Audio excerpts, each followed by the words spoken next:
긴 역사를 뒤로 한 채 결국 20세기 초가 되면 망하고 말았는데 줄을 잘못 썼기 때문이었어요. 그것도. 그 줄을 어떻게 잘못 썼냐면 1차 세계대전 때 이제 독일이 무장해가지고 뭐 좀 나갈 것 같으니까 독일 제국과 손을 잡았어요. 그래가지고 쫄딱 망했습니다. 그러면 여러분이 저한테 그러겠죠. 교수님, 역시 교수님은 선무당이 틀림없습니다. 왜냐하면 독일 제국도 신흥 제국이었잖아요. 그리고 독일 제국과 상대로 한 것은 영국은 오래된 제국이었잖아요. 그러나 아까 말씀하시기로 대체로는 신흥 제국이 이긴다고 했는데 결국 오스만은 제대로 선택을 한 거 아니었습니까?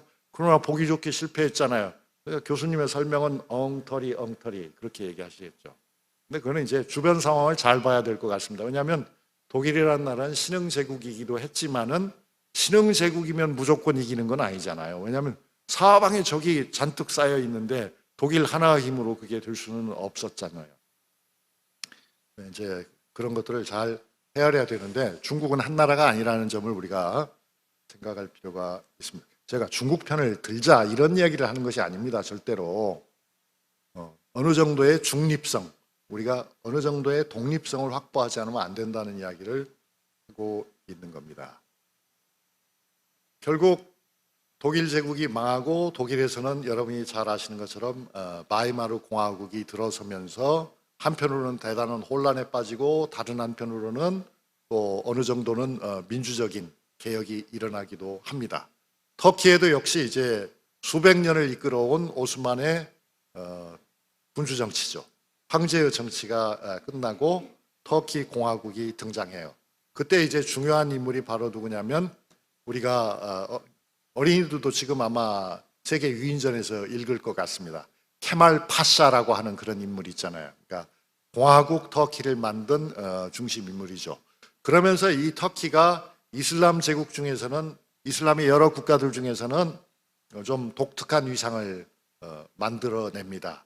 이슬람의 많은 나라에서들은 가령 이란 같은 경우가 전형적이죠. 지금도 신정국가를 하고 있잖아요. 즉 종교와 정치가 일치된 그런 국가로 가고 있는데 터키는 이미 20세기 초에 결별을 했다. 종교는 중요하지만 종교가 정치를 지배할 수는 없다. 에도안 같은 사람이 종교 지도자를 이용했기는 해요. 그러나 에도안이 종교 지도자는 분명히 아닌 거거든요. 꼭 그만큼은 터키는 앞서 있다. 터키 사람들도 이렇게 두건을 여성들에게 쓰게 하지만은 그러나 뭐 눈만 이렇게 뾰족하게 내놓는 그런 식으로는 하지 않는다. 그리고 여성들도 교육을 하게 한다. 그런 점에서는 이제 좀 다른 거죠. 그래서 세속주의 이슬람 국가라고 말하고 정교가 분리된, 정치와 종교가 분리된 그런 국가가 바로 터키다 라고 우리는 이야기를 합니다. 그러면 이제 지금부터 한 10분 동안에 이 오스만 투르크의 성공의 힘은 무엇이었을까 하는 것을 간단히 짚어보고 좀 쉬도록 하겠습니다.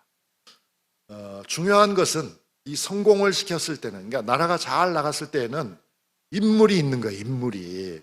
그러니까 우리 한국도 한국 역사가 아주 잘 나갔을 때는 언제가 잘 나가는 시기라고 여러분 생각하시는지 모르겠습니다만 뭐 지금 현재도 지금 당장이 아니고 20세기의 한국도 비교적 잘 나간 편이었다고 할 수 있죠. 아주 잘 나갔다고 볼 수도 있죠. 경제적으로 크게 도약을 했으니까요. 민주적으로 크게 많은 성취를 했으니까요. 하지만 역사 속에서 찾아본다면 가령 세종의 시대 우리나라 찬란한 꽃을 피웠다 이렇게 볼 수도 있잖아요. 세종이라고는 그런 어떤 훌륭한 리더가 있었잖아요. 그렇듯이 이 오스만 투르크 경우에도 메흐메트 2세라고 하는 인물이 있었어요. 이 메흐메트 2세라고 하는 분은 아바시드 칼리프 이후에 제일 가는 이슬람의 지도자였다. 그러니까 아바시드 칼리프란 말이 바로 이제 정교일치 사회에서 이슬람의 최고 지도자를 칼리프라고 부르잖아요. 술탄이라고 부르기도 하고. 근데 이제 그이가 바그다드를 중심으로 이슬람 제국을 만들었던 데 비해서 메흐메트 2세는 콘스탄티노플을 점령했다. 그것이 바로 1453년 5월 29일의 일이었습니다. 그러면서 이제 오스만 제국이 역사 속에 위대한 제국 가운데 하나로, 뭐 위대한은 좀 너무 제국을 합리화하고 미화하는 경향이 보이니까 위대한이라는 말은 빼더라도 가장 강력한이라고 말할 수 있죠. 가장 강력한 제국 중에 하나를 만들 수 있었던 거죠. 그 메흐메트 2세가 콘스탄티노플을 이스탄불이라는 이름으로 바꿨고, 그때 이제 콘스탄티노플에는 어마어마하게 큰 성당이 있었잖아요. 하기야 소피아라고는 대성당이 있었는데 이 대성당을 이슬람 사원으로 개조합니다. 그게 바로 이제 아야 소피아라고 하는 사원이고 지금도 남아있죠. 이 사원을 20세기 후반에 유네스코 세계문화유산으로 지정하면서 이 터키 대통령 에도안에게 유네스코가 약속을 받아냈어요. 뭐라고 하냐면 이 사원을 절대로 이슬람 종교 사찰로 쓰지는 않는다. 이 아야소피아는 앞으로 박물관으로 사용한다. 그런데 에도안은 보기 좋게 그 약속도 뒤엎어버렸죠. 보기 좋게, 그러니까 유네스코와의 약속도 눈 하나 꿈쩍 안 하고 그냥 무시해버리는 아주 그런 인물이에요. 그래가지고 이 에도안은 그걸 다시 지금 이슬람 성전으로 바꿔놨습니다. 도대체 어떻게 되는 건지 잘 모르겠습니다. 근데 하여튼 이제 지금 우리는 현재와 역사를 왔다 갔다 뭐 미래까지 내다보면서 그렇게 얘기하고 있는데, 그 메흐메트 2세가 그야말로 천혜의 요지였던 콘스탄티노플을 무너뜨릴 수 있었던 것은 어마어마한 무기와 어마어마한 전략의 힘이었어요. 제국은 어떻게 성공했는가를 지금 제가 설명하고 있는 겁니다. 그러니까 신무기, 새로운 전략, 위대한 지도자. 그러니까 지금 그림에 보시면은 이건 이제 역사화죠. 역사화. 그 당시에 사진기가 없었으니까 후세가 그 승리를 기념해서 그린 그림입니다. 이 메흐메트 2세의 전략은 두 가지로 볼 수 있어요. 하나는 뭐냐면 그것은 우리 대한민국이 살아갈 길과도 관계가 된다고 저는 봅니다. 하나는 뭐냐면 뭔가 새로운 큰 일을 하려면은 첫째 이걸 해야 돼요. 이게 뭐겠습니까? 외교적인 작업을 해야 돼요. 그러니까 국가 간의 관계를 정리를 해야 돼요. 그 정리는 어떤 식으로 하는 거겠습니까? 내 편은 늘리고 나를 반대하는 편은 줄이는 작업을 해야 되는 거죠. 거기에 메흐메트 2세는 성공했어요. 구체적으로 말하면 어떤 식이었냐면 콘스탄티노플 주변에 있는 많은 나라들이 자기들의 이해관계에 따라서 메흐메트 2세가 콘스탄티노플을 점령하려고 침략 전쟁을 벌일 적에 거기에 끼어들지 못하도록 미리 다 떡을 하나씩 줘가지고 입에다 다 물려놨다. 떡으로 안 되는 놈은 옆구리를 찔러가지고라도 주저앉혀놨다. 그게 하나예요. 그 다음에 두 번째는 실제로 군사적인 행동을 해야 되기 때문에 뭐가 필요하겠습니까? 신무기가 필요한 거죠. 말하자면 K국방이 필요한 겁니다. 그러니까 우리들 가운데, 전 물론 평화주의자입니다. 그래서 저를 오해하지 마시고, 저 침략주의자가 아닙니다. 그렇지만 여러분, 한반도의 안정을 위해서는 대한민국의 군사력은 어떠해야 되겠습니까, 여러분? 대한민국의 군사력은 지금 현재 수준으로는 절대 만족할 수 없습니다. 적어도 세계에서 베스트 5, 베스트 6 이 정도가, 영어 써서 죄송합니다. 세계 5위나 6위 정도의 막강한 군사력을 갖지 않는 한 한반도의 안정을 우리가 주도할 수는 없습니다. 그게 꼭 필요한 겁니다. 그리고 그렇게 하기 위해서는 무슨 자주포 몇 개 가지고 폼 잡을 일이 아니고 무슨 이제 막 날기 시작하는 조그마한 전투기 가지고서 떠들 일이 아닙니다. 메흐메트 2세는 그 당시 세계 최대 규모의 청동 대포를 제작했어요. 그래서 이제 공성전을, 그 무시무시한 1000년 동안 무너지지 않던 성을 대포로 쏴서 무너뜨립니다. 오스만 튀르크는 메흐메트 2세 혼자서 이렇게 한 것은 아니고요. 무려 100년 동안에 걸쳐서 주변을 차근차근 정리했던 것입니다. 그러니까 장기적인 플랜이 있어야 되는 겁니다.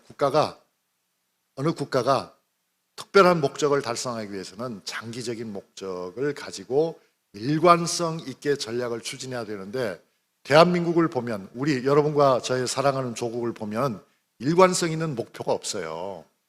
그러니까 김대중 정부나 노무현 정부나 문재인 정부는 북한과의 관계에서 화해와 연대와 공존을 지향하면서 일을 해요.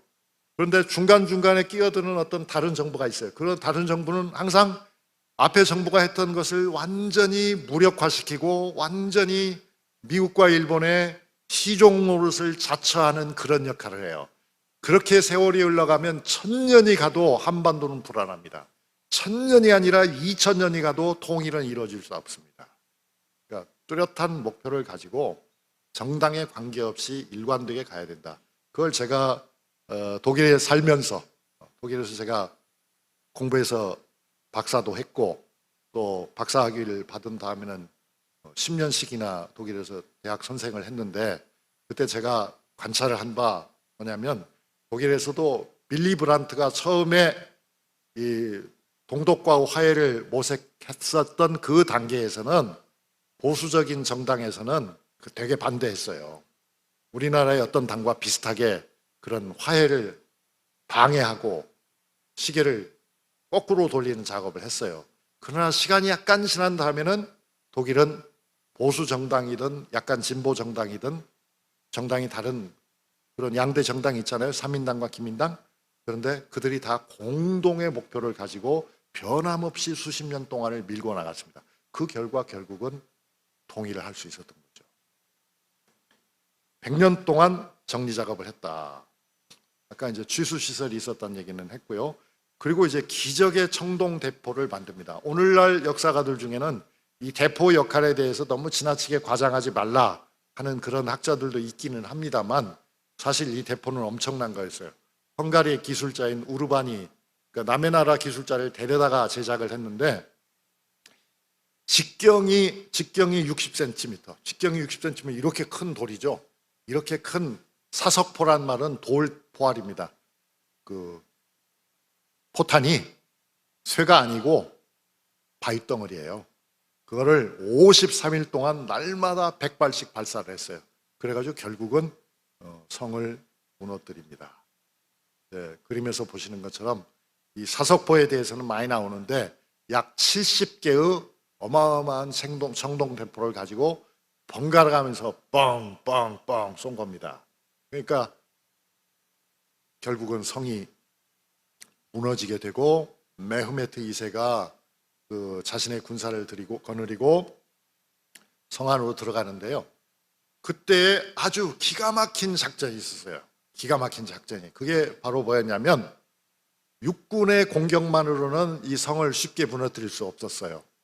해군을 이용해야 됐는데 해군이 접근하지 못하도록 골든 혼이라고 하는 일종의 해협이죠. 해협에 이 콘스탄티노플 쪽에서는 쇠사슬로 딱 가로막았어요. 배가 넘어오지 못하게.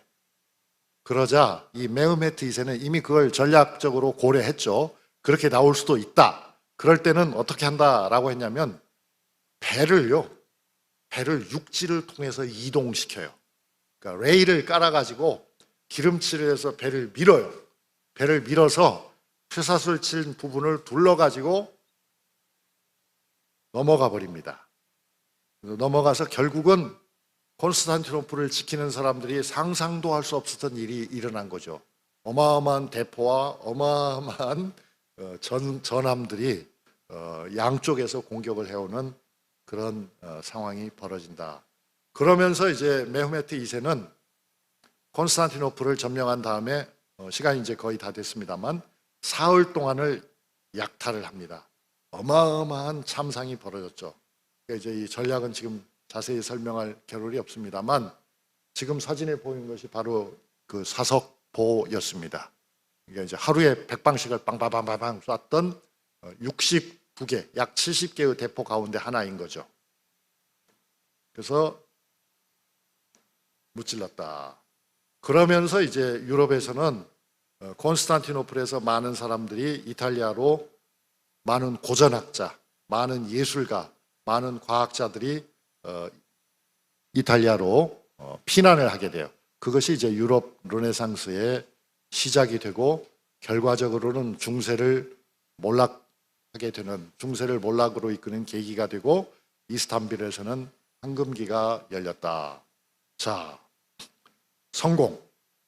성공이라고 하는 것은 결국 엄청난 목표를 설정하고 그것을 장기간에 걸쳐서 이룩하기 위한 정치적인, 외교적인 전술이 구사되고 그 전술을 실현할 수 있는 군사력을 바탕으로 해서 결국 성취된 것들이었습니다. 그렇게 해서 이제 여러 가지 그렇게 한번 큰 변화가 일어나면 부수적인 많은 변화들이 그 나라뿐만 아니라 이웃 나라에서도 많이 일어나게 됩니다. 만약에 한반도가 통일이 된다면은 한반도가 큰 번영을 이룩하게 된다면은 동아시아 질서만 변하겠습니까? 세계 질서가 완전히 뒤바뀌는 그런 일이 일어나게 될 것입니다.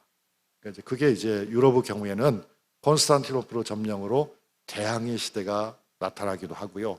그러면서 이제 이스탄불은 국제교역의 중심지, 자유무역을 추구하는 학문과 예술의 중심지로 바뀌어 가게 되는 것인데, 그때 이제 그 오스만 제국은 사실은 내적인 성공의 다른 요인도 있었던 거예요. 그것이 바로 관용이었다. 관용을 여기서 제가 자세하게 설명을 할 시간은 없습니다만, 몽골도 그랬고 로마도 그렇고 이 오스만 튀르크도 그렇고 대영 조국도 그렇고 미국 제국도 그렇고 그 성공의 큰 열쇠가 된 것은 관용입니다. 관용. 그러니까 외국인 차별 이것으로는 할 수 없습니다. 유능한 사람들은 다 끌어들이는 그런 것들이 이제 필요하다 하는 것, 거기까지 말씀드리고 10분 쉬었다가 둘째 시간에 좀 더 궁금한 것들을 자세히 알아보겠습니다. 여러분 대단히 감사합니다.